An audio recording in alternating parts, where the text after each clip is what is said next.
Hi everyone, it's Carrie here and I'm doing another deck unboxing. I actually just filmed an unboxing video last week, which was the Hayworth Tarot, and I'm here this week with a deck that I think is probably going to be very, very different. The Hayworth Tarot is very odd, very surreal, and the deck that I'm unboxing today is called the Playful Heart Tarot by Zara from Kitten Chops Illustration. You can probably tell by the name Playful Heart that we're going to have a different vibe with this deck. It is going to be, I think, really sweet. This deck is described as being very cute. I like that it just owns that, this is just a cute deck. And sometimes we need that in our lives, right? Sometimes we need a deck that just has this very sweet, lighthearted energy, and I think that's what we're going to find here. I don't always go for cute decks, but this actually today ended up being the perfect day because I got this deck a while ago and I've kind of had it sitting around, and last week, nothing particularly bad happened, like, very privileged problems we're talking about here, but like my computer broke and things just didn't seem to quite be going my way. And so today it seemed like the perfect chance to open up a deck that has more of a light vibe to it. The very first thing I want to comment on is just look how adorable this box is. This is actually really inspirational to me because, again, many of you probably know that I recently released my own deck, the Spacious Tarot, and shipping out my deck has been just so much work and there's been so much involved that I hate to admit it, but like I have not done anything cute with the packaging at all.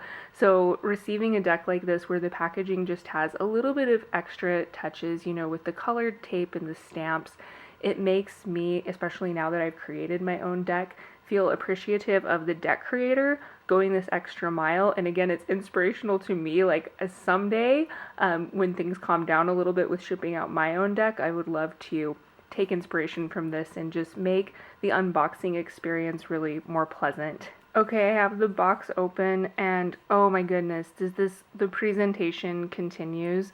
Look at this adorable cute card that she made for me. How sweet is that? And look how beautifully this deck is wrapped. I admire this so much. It really has that sweet heartfelt touch to it. And again, having created my own deck, I know how much work and care must go into this process, so I really appreciate that. So I've got this one out of its wrapping, and it turns out what this beautiful little creation is our guidebook. I'm hoping my camera is actually focused, and speaking of cute things, there is a squirrel right outside my window. I'm not sure if the camera is going to pick up the sound, but the squirrel is just out there just chattering away. Also have these very sweet postcards. And it seems like this cuteness is my sacred space. This is kind of like the tagline for the deck. I honestly can't get over this. Like, look how freaking cute this is. Oh, I feel so special. And let's go ahead and get into the deck itself. Okay, here we go. My lighting is not great, but I hope you can tell on the camera how really beautiful and vibrant the colors are. There is a richness to this and also a softness to this. The box also feels really nice. I was looking at the bottom, which is not being picked up by my camera, but it says this was printed by the Expert Playing Card Company, which, if I recall correctly, they did the Pagan Otherworlds, and they've done a few other bigger decks, so it's going to be good quality. And we have this sticker, all things wonderful are readily available. There's also, I don't know if you can tell on the camera, but the words and some of these emblems have kind of like a gold foil going on, so it has this pretty kind of shiny thing happening.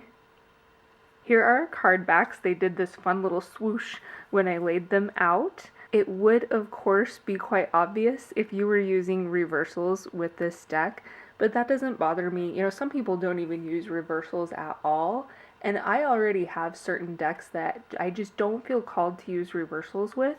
So probably I would just not use reversals with this deck. The cardstock feels nice. It is, as you can tell, it's a little bit kind of like has this slidey thing going on, but I sort of like that. Like, it's just kind of fun. Let's start looking at our cards. I do want to mention that the colors in person I think are more vibrant than they're coming up on my camera. I'm not sure if it's my lighting or what, but the colors are really playful is a word we could use. There's this looseness, but also this richness to this deck in the artwork. Here's the Fool. You do get a few of the traditional Rider-Waite symbols you're used to seeing. The sun, the cliff, of course the white flower is a nice touch there. The Magician, this is just so sweet. This, first of all, again, we do have some of the traditional imagery with the white flowers and the red flowers that we would see on like the Rider-Waite Smith deck. But this, it seems to me like I think of this as a child, and so it really does tap into that aspect of creating new things being fun and being playful. It doesn't have to be something that has to always be taken so seriously. The High Priestess, it's almost like she's, diving down, getting this treasure. Water is associated with the unconscious, and so this makes sense for the High Priestess, and you can see the crescent moon above. The Empress in this beautiful garden, and of course she has cats, which I'm a-okay with because I am a cat lady myself. I'm probably not going to comment on every single card, but I will keep laying them out here.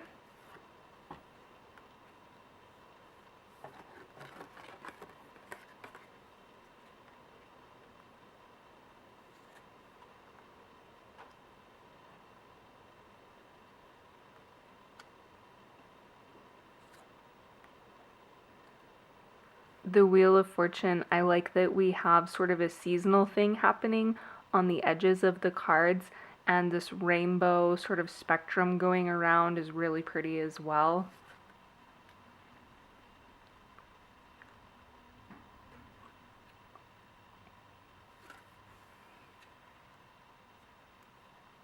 The Hanged Man, that's interesting, almost kind of this bud waiting to bloom, a little bit of a different take on that card.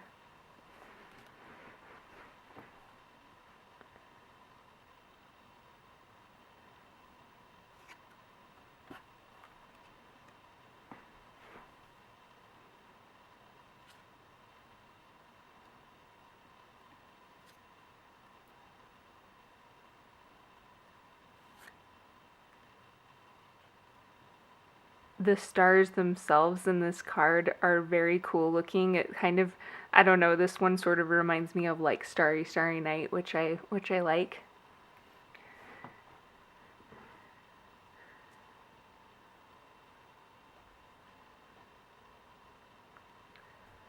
The moon, I'm not sure if I'm getting out of this what was intended. I'll have to check the guidebook later, but the first thing that stands out to me is there's kind of some scary things going on in the periphery in the darkness, but this little character is in this like heart space where she's safe.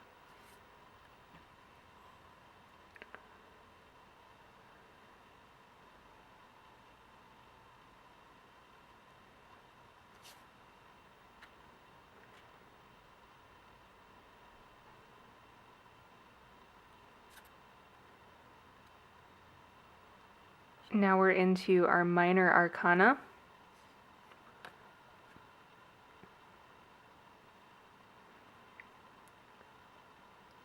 It's almost like we have these fire creatures going on in the wand suit.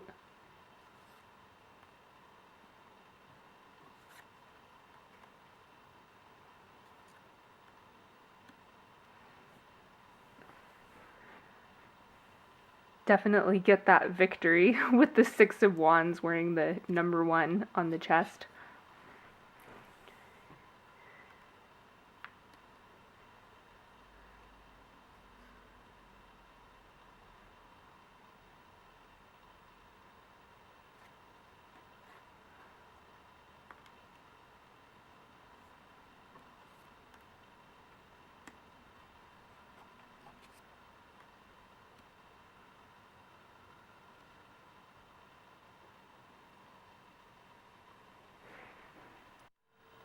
Here is our first group of court cards from the suit of wands. There are, of course, some human-like figures in this deck, and something that comes up a lot in our kind of modern discourse around tarot is diversity in the human figures. So I would like to see a little more, variation in skin color and body type and things like that. However, this deck, that's not really going to bother me personally too much because it's not meant to be hyper realistic.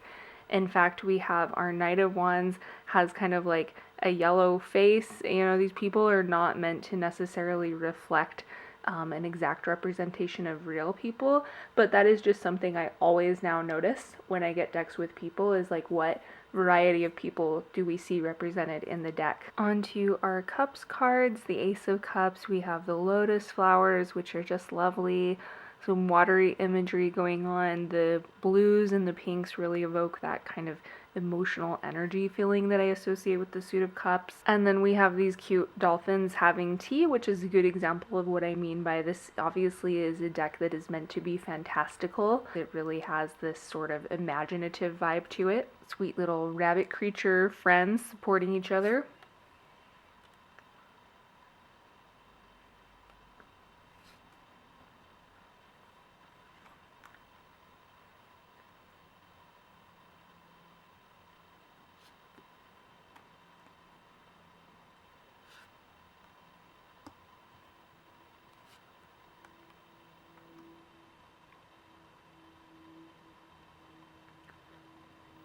I really like this Eight of Cups. It almost has a hermit vibe to it, but honestly, like I always kind of feel that with the Eight of Cups, and this does have some of the nods to the Rider-Waite-Smith imagery, but I just like the colors, and I like this little creature kind of looking like they're going in the direction that their own light is taking them.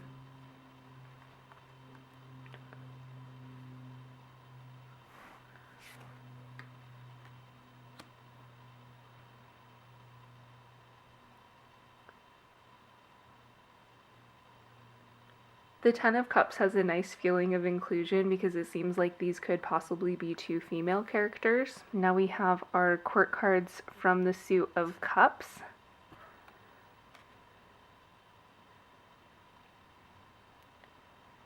There is a lot going on in each of these images. I think that it will be interesting for me to read the guidebook and kind of wrap my head around everything that's happening here.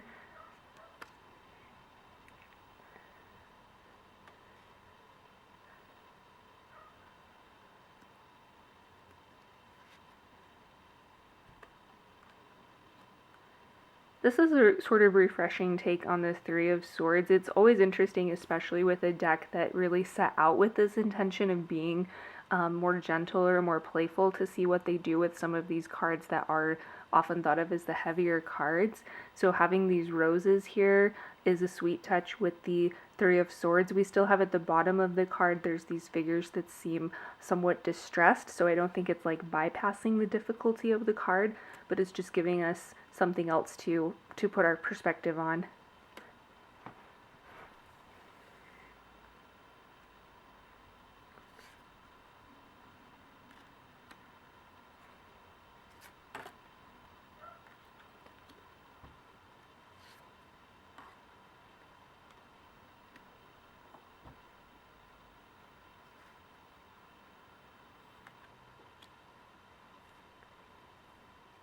I do like that, I mentioned earlier about the human figures. I like that we have a lot of creatures and characters that are not humans. Look at that Ten of Swords. This might be one of my favorite cards in the deck. It's just so different.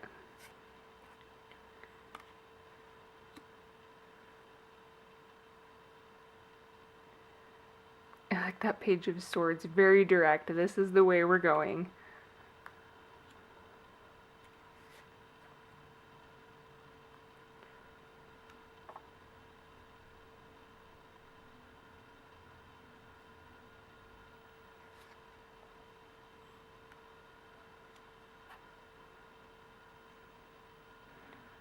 Oh, that King of Swords, drinking a martini.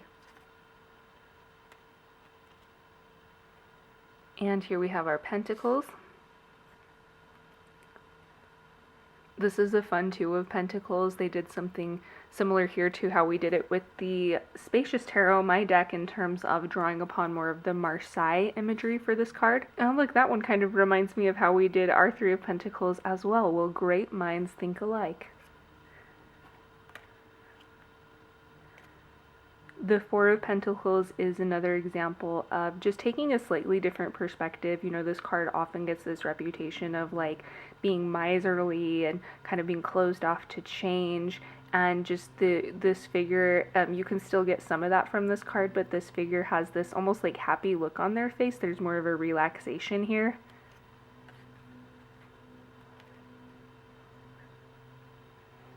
Oh, that's kind of an interesting Five of Pentacles. It feels very fairy tale to me. I don't know why, it's kind of like giving me Hansel and Gretel vibes.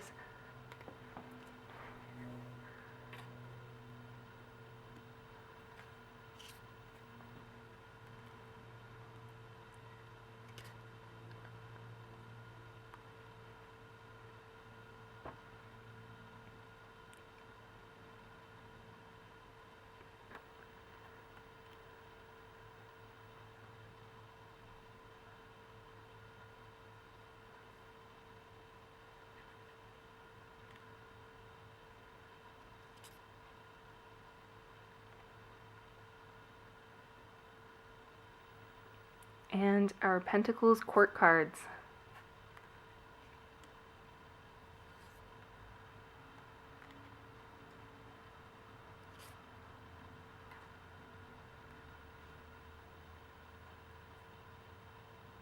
Alright, we got through the main cards in the deck, and here we have a little group of bonus cards. And this is another thing that I just give kudos to a deck creator, because again, having done my own deck, I know what a task it is to do 78 cards, let alone to put in some bonus cards.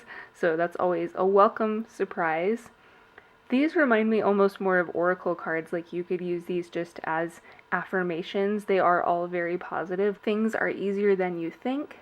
Yes, embrace your inner child, and you are free. And look, I have some sun coming out just for the very end of the video.